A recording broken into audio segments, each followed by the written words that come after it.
विवाह झाला तर त्या थाटामाटामध्ये विवाह सोहळा संपन्न झाला आणि आज मात्र काय तर याच वेगावची कन्या वेगावची मुलगी मात्र माहेर सोडून सासरे निघाल्या. सासर म्हणजे पाठवाडा आणि या सासरी येऊन मात्र काय सुंदर असा संसार रथ मात्र चालायला प्रारंभ केला. सुनांच्या व्यक्ती घरची सगळे काम कोणी करायचे तेव्हा आता आता आता सुना बसतात. आता मोबाईल घेतला की सासू सासू झाडू करते भांडे घासते कपडे धुते नाही. आताचे दिवस बदलले पण काय करायची तर घरातले सर्व कामं करायची चिंतन करायचे आणि एक दिवस काय पाहता पाहता दिवस गेले आणि तो दिवस उगवला आणि तो आपल्या सर्वांना दिवस माहिती आणि तो दिवस म्हणजे रामनवमीचा. आणि रामनवमीच्या दिवसाला या दक्षिणेला मारुती बांधवाड्याला बघितले असते.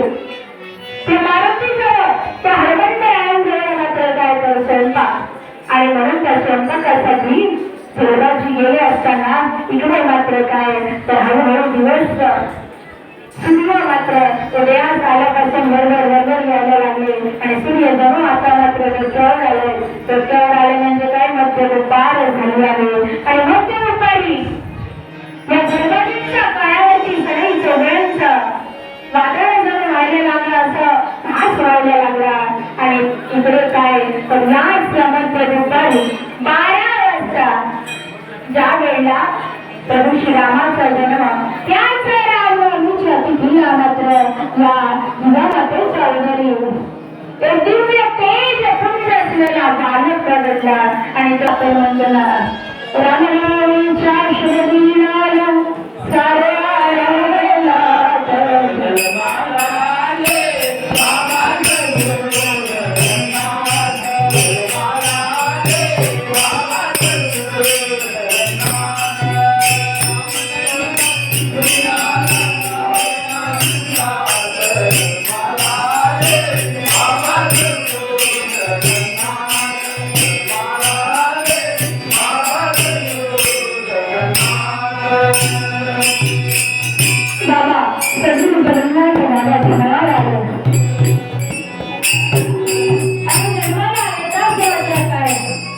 सर्वत्र आनंद आनंद झाला.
आम्ही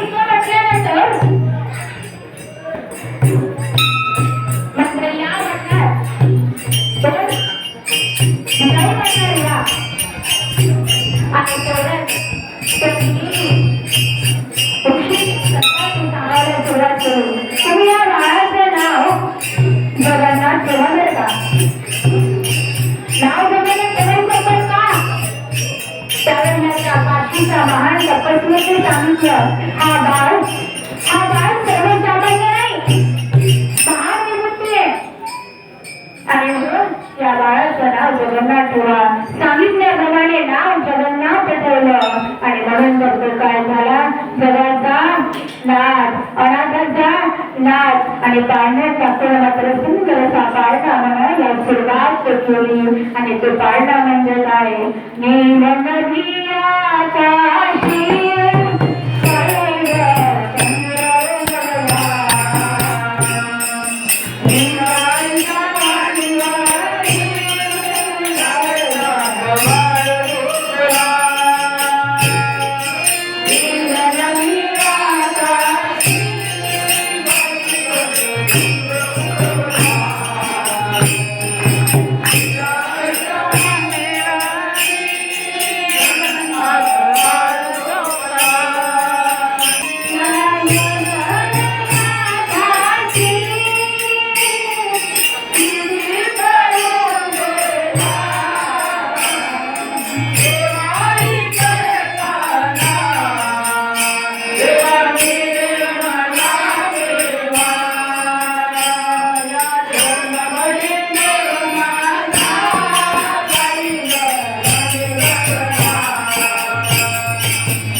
जगन्नाथ बाबा लहानाची मोठे व्हायला लागले. आणि मुला मात्र अशा जण अवली आहे. आणि त्या मुला पाहून अवलीला वाटायला लागलो. आणि सगळे म्हणायला लागले, हा बाळ अवलीला वाटते, साधारण नाही. मग वेळात तर नाही, तर असं झालं तर लोक वेळा म्हणायला अर्थात पागल म्हणायला आणि या जगत मात्र वेळा म्हणायला लागले. आणि आपण मोठ्या प्रेमाने मात्र भजनात म्हणतो ना,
रामता रामता कसे रामतात, तळ हात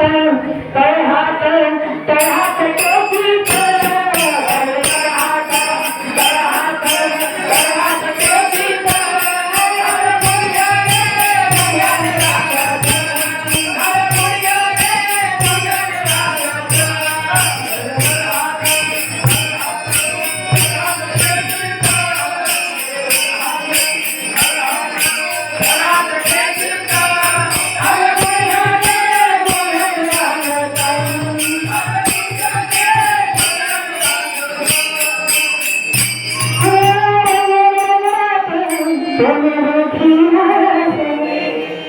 बघितला. आणि त्या रंगाचा मात्र हळूहळू लहानाची मोठे झाले. जसे श्रीकृष्ण भगवंत रांगायला लागलो तसे सगळे जगन्नाथ दादा रांगले आणि हळूहळू मोठे झाले. आई जाई विसरण करते, आई जवळ गेले आणि आईला म्हणते मला बघू. कोण म्हणताय? सद्गुरू जगन्नाथ बाबा आईला म्हणते मला बघू. आई म्हणते बाळा थांब ना थोडं, आधी विसरण म्हणतो ते ऐकू नको तुला, बरोबर ना? आई अशीच म्हणते की